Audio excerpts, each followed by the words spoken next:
देखिए 15 नंबर में है क्या कि ए ने 125 रुपया से एक दुकान प्रारंभ की, मतलब अपना व्यवसाय प्रारंभ किया। 2 माह के बाद बी उसमें साझेदार हो गया। कितने महीने बाद?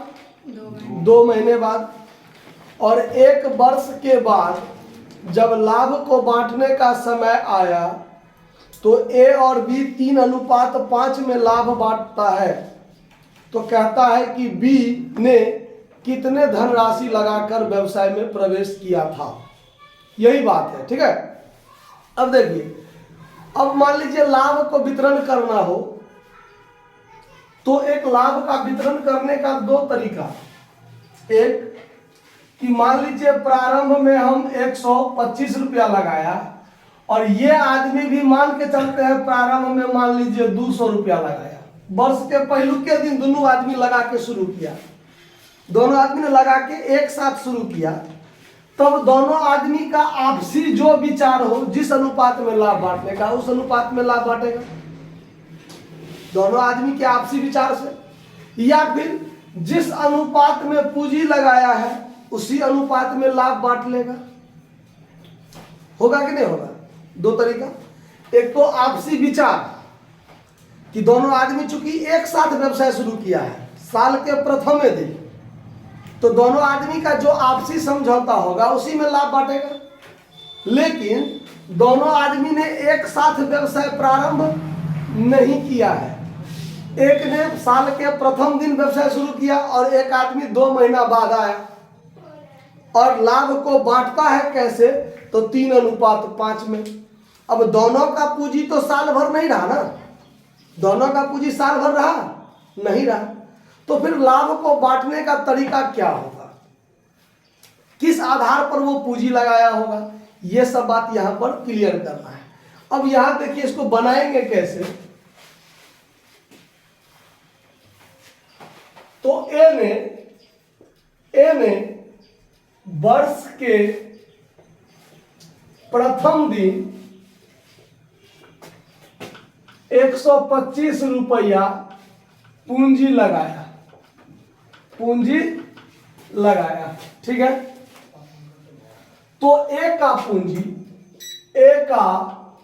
पूंजी वर्ष भर रहा, मतलब 12 महीना रहा ना। ए का पूंजी क्या रहा? 12 महीना रहा।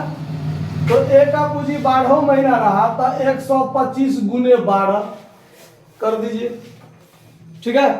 कहीं दिक्कत है ना समझने में रहा है? उसका पूंजी 12 महीना रहा, चूंकि साल भर उसका किसका कितना पूंजी है उसी पूंजी के आधार पर लाभ यहां बांट रहा है।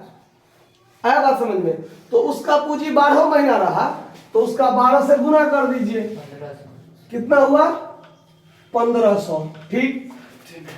2 माह बाद, ध्यान दीजिए, 2 माह बाद बी ने माना कि x रुपया पूंजी लगाया। मान लिया मैंने, माना कि बी ने x रुपया पूंजी 2 महीना के बाद क्या किया? लगाया। तो ए का पूंजी, ए का नहीं बी का, तो बी का पूंजी वर्ष भर में x गुने 10 महीना रहा ना। 2 माह के बाद तो वो प्रवेश किया है, तो x का पूंजी, बी का पूंजी x रुपया जो लगाया था तो वो उसका पूंजी कितना महीना रहा? 10 महीना रहा। तो वर्ष भर में उसका पूंजी कितना रुपया हुआ? 10x। और इसी दोनों का जो अनुपात है, इसी दोनों का अनुपात ना, वो पूंजी अनुपात में तो लाभ बांट रहा है। और तो कोई बात कहा हुआ है नहीं कि इतना पूंजी लगाया था उसने कितना लगाया ताकि लाभ इस अनुपात में बांटा, यही बात है ना, यानी पूंजी का अनुपात। तो अकॉर्डिंग टू क्वेश्चन ये 1500 बट्टा में 10x और इसका अनुपात क्या है? 3/5, यही है ना, 3:5, ठीक है। तो इसी दोनों का अनुपात क्या होगा?